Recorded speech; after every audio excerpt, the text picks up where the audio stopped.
Hi hello అందరికీ నమస్కారం. Welcome to Manasa vlogs అండి. ఈరోజు అయితే మా చేనులో మల్చింగ్ షీట్ వేస్తున్నారు.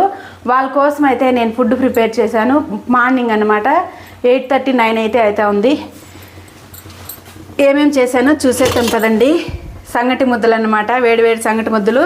కొంచెం తెల్లగా ఉన్నాయి, ఏమనుకోవద్దండి, పిండి తక్కువగా ఉండింది.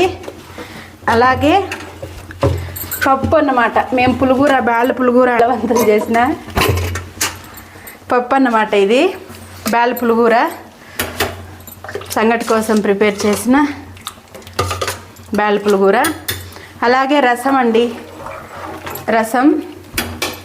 రసంతో పాటు వేడివేడిగా అన్నం చేసేసాను. దాంతోపాటు నా కోసం సాంబియ్యం అన్నము తిన్నారండి. సాంబియ్యం అన్నం ఎవరైనా? నేను డైట్ చేద్దామనుకుంటాను. నేను పుదీనా చట్నీ, అవి రెండు నా కోసం. ఇవన్నీ చేసేసాను. తీసుకొని అయితే వెళ్ళిపోవడమే. నాన్ వెజ్ అట్లుంటేనే లైక్లు చేస్తారా? ప్లీజ్ వెజ్కి కూడా చేయండి. మా రాయలసీమ స్పెషల్ సంగటి, పప్పు, రసం, అన్నం. సంగటే మెయిన్ అనుకోండి. ప్లీజ్ సపోర్ట్ చేయండి. ఉంటాను, బాయ్.